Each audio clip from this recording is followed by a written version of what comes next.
Hey, this is Blattam, and we're going to be talking about game theory,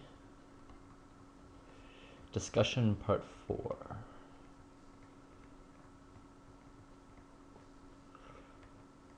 And today I want to talk about payoffs and evaluation functions.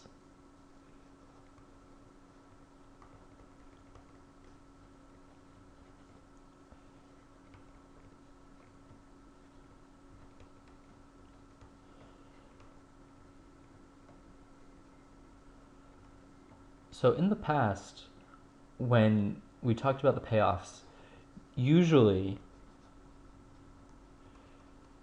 we had 1 was win the game, and 0 was lose the game.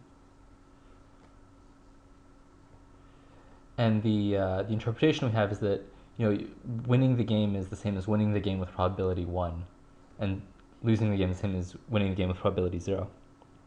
But there are other choices, and sometimes it's good to make those other choices. For example, in poker, your payoffs are usually going to be the dollar amount that you win.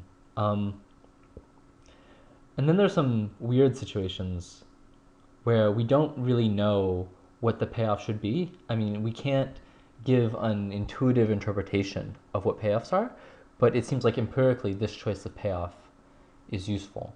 So let me start with a theorem or a proposition or a lemma. Let's do proposition. Proposition. Do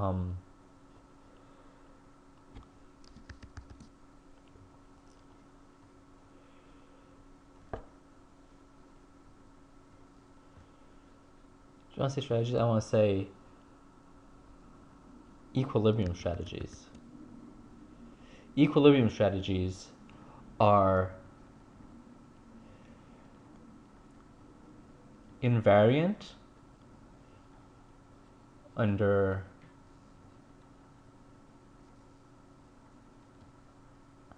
affine rescaling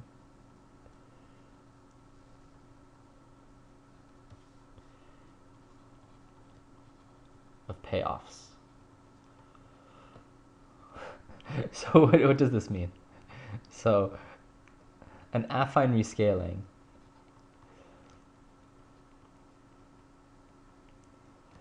I'm defining affine rescaling here, but I'm not going to underline it because it's never going to come up again.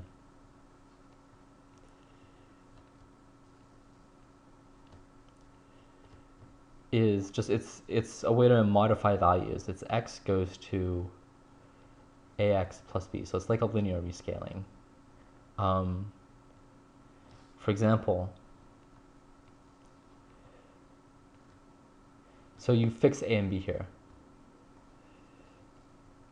So say a equals 2, b equals 1. Then what happens? 0 becomes 1.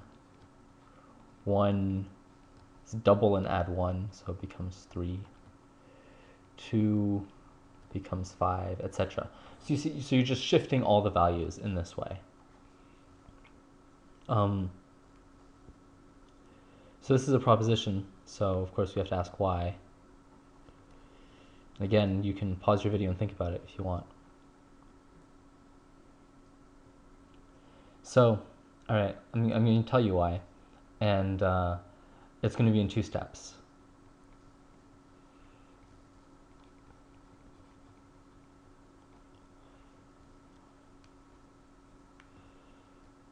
So the first step is so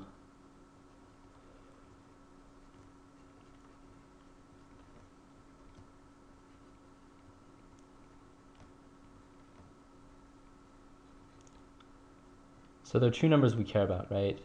A and B. So I'm going to show that A doesn't matter, right? So that means, i.e., we're going to show that x goes to ax in the payoffs.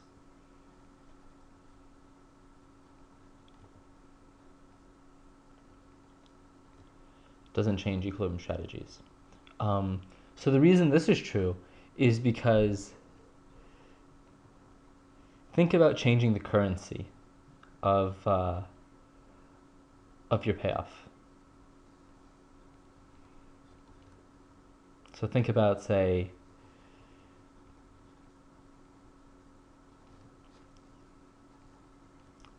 if you paid in Canadian dollars instead of US dollars.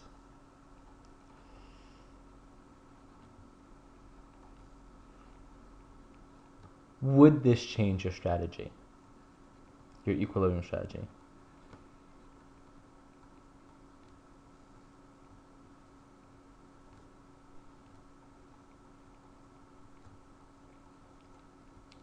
So you're presumably, your payoff has gone down, right? If everything ends up being a number in Canadian dollars instead of a number in US dollars. But what you're doing, you're still doing for a reason, and the reason you're doing it was largely independence. I mean, the best move is still the best move, even if you're winning less because of it. So, you can even think about keeping the total amount the same, but just paying it in Canadian dollars instead of US dollars. So instead of a payoff of 1, think of a payoff of 1.3. And, it's the same dollar amount. It's the same amount of money. It's just expressed in a different currency. But of course, if it's the same thing, your strategy is not going to change. Yet the number in the payoff matrix has changed from 1 to 1.3. So this is hopefully an argument that your A doesn't matter. As in, if you linearly scale your payoffs, your equilibrium strategies don't change. So now,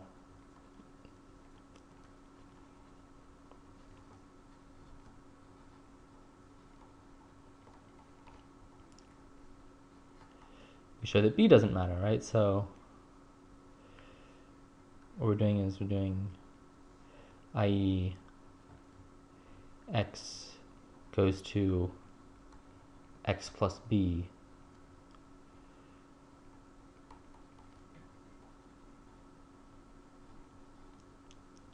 won't change the equilibrium strategy. So think about just giving a fixed amount whenever you play a game.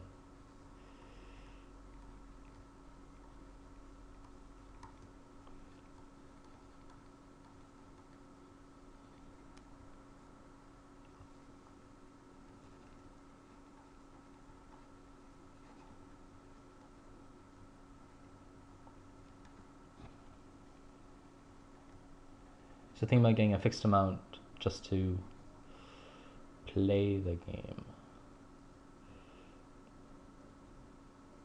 So what this means is that suppose an academic comes up to you and says, "Hey, I want to see how people play this game. I'll give you $20 if you sit down with this other person and play the game." This is like shifting all of your payouts by $20, right? You're just getting $20 more than you were before. Is this going to change the best strategy or the equilibrium strategy? And the answer is no, right? You're still going to play in the same way. Just, hey, you also got $20 and that's nice. Sorry about that. So, so this proves the proposition. Because whenever you've got a map that looks like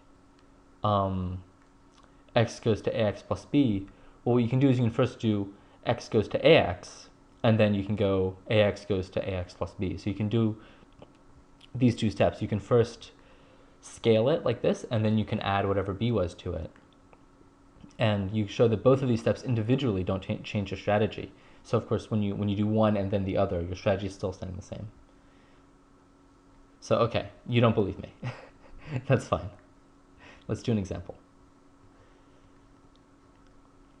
So let's do odds and evens.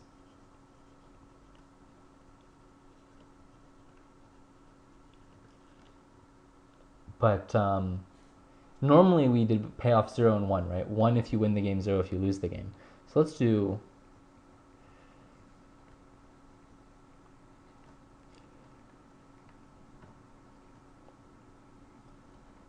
with payoffs C and D. So C and D can be arbitrary numbers.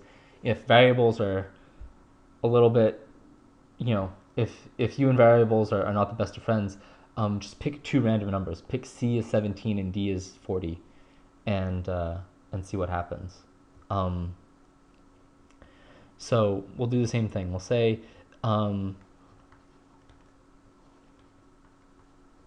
we'll compute the Nash equilibrium and using the indifference principle like we did before. So suppose Oliver throws 1 with probability Q. Then EV of us throwing 1, well, when he throws 1, that happens with probability Q, we're going to win, so we're going to say that C is greater than D here. So we're going to win C, whatever C is. So we're going to win CQ. And then when he throws 2, we're going to win D, right? Because we're just saying that that's going to be our payoff, right? Instead of 1 and 0, we're picking C and D.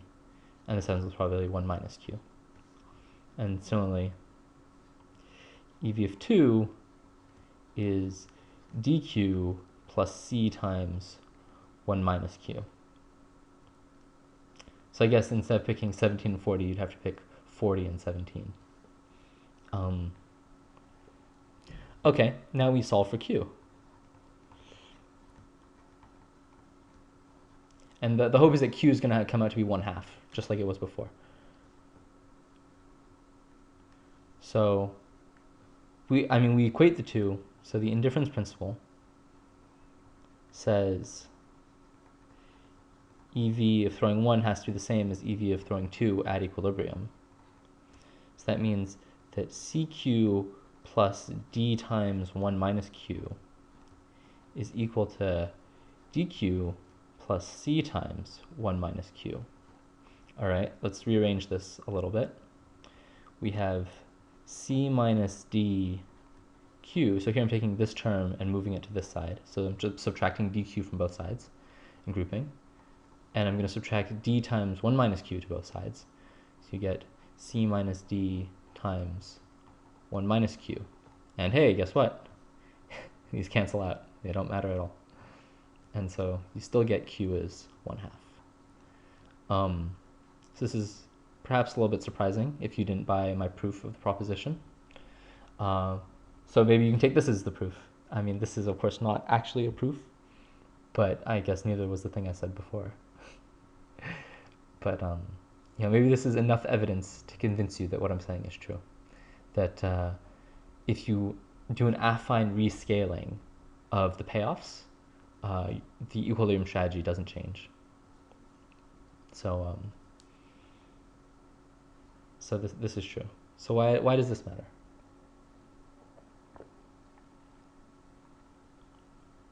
Well, sometimes we're not going to know the probability of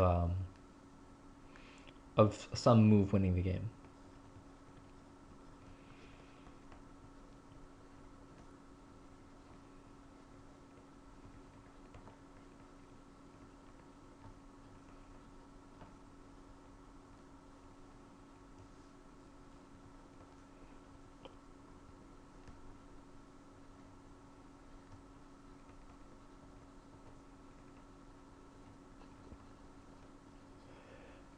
So this happens when your game is complicated, when there are many steps where when you make a move, the game doesn't end immediately, the game continues, and you're just sort of in a slightly better, slightly worse situation. So this is an Atlas reactor, for example.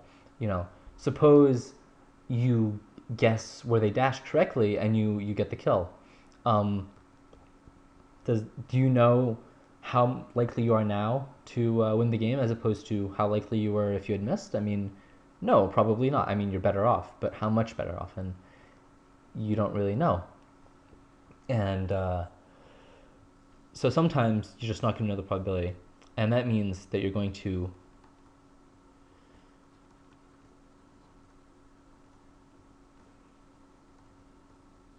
have to guess what the payoff should be.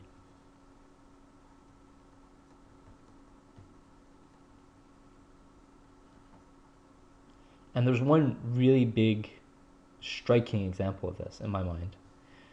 And that example is chess. So why chess? Well, all right. So this is going to be maybe a little bit specific to people who know things about chess. If you don't know how to play chess, then this might be a little bit hard. Um, but when you go and you play computer in chess, I mean, so computers are much better than humans at chess, right?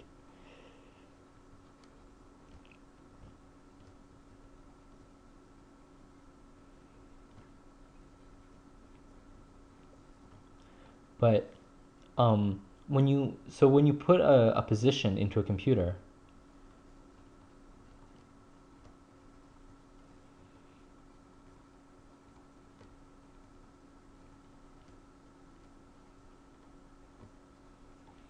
and what you get out is a number, and usually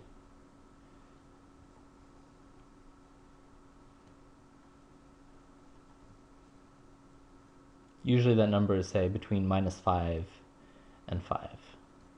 And what this number represents is the number of pawns you're ahead by.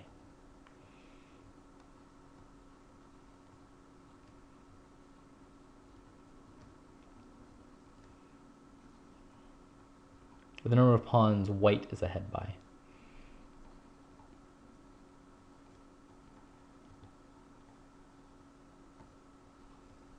So for example, if the number is 0, then the position is even. White and black stand equally good chances of winning. If the number is 2, well, for example, it could be if white has 8 pawns on the board and black has 6 pawns on the board, and nothing else is going on in the position. Like, white isn't about to lose a piece or something. Um, and there are other considerations as well. Like, for example, um, if all your pieces are in a corner, which is a bad place to have your pieces, then that might account for a shift of, I mean, usually some number of centipawns, right? Like maybe 50 centipawns if your position is bad or something. Um, so half a pawn, right? So the computer thinks in these terms. It thinks how many pawns you're ahead by. It can think in terms of fractions of a pawn. And if ever you've heard like this material scoring in chess, right? A pawn is worth 1, knights and bishops are worth 3, rooks are worth 5, and queens are worth 9. It's sort of like that. If you lose a queen, you go down by about 9 points in the computer evaluation. And of course, it depends, right? Sometimes it's a little bit more, sometimes it's a little bit less, depending on how good your queen was. I mean, like if you lose your queen, but you're about to checkmate them, then the computer says, fine, you can lose your queen, it's okay. And anyway, so all of this should be a little bit weird, right? Because the truth is that all chess positions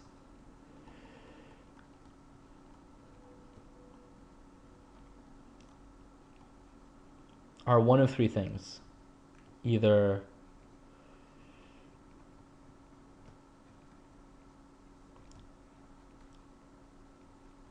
wins for white, wins for black, or draws. And there's no in between. See, computers treat chess positions as like this continuous thing, right? You can have a chess position that's with 0, 0.1, 0.2, 0.3, 0.35, 0.355, whatever, like it's a continuous spectrum for computers. And you can imagine positions that have each of these values. But the truth is that chess positions shouldn't actually be a quantitative thing like this. They should be a qualitative thing. They should be either white wins with perfect play, black wins with perfect play, or it's a draw with perfect play. And computers, I mean, what happens is they can't see far enough to figure this out, right? They can't go and say, oh yeah, this is actually a mate in 700 moves, so it's a win for white. Like if you feed it the opening position, right, when you set up the board and no one has made a move yet, it's gonna read 0. It might read 0.1, and it's not gonna say, oh, draw with perfect play, or win for your checkmate in 700 moves, right? Um, and so this is an example of what I said, right? That you have to guess what the payoff should be in this situation. Well, what chess computers are doing, is they have a bunch of heuristics. Um,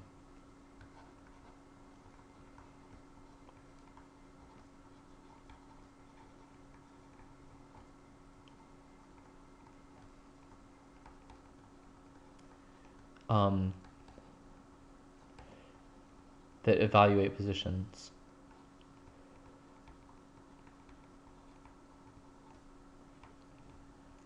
Um, and the reason they have this is because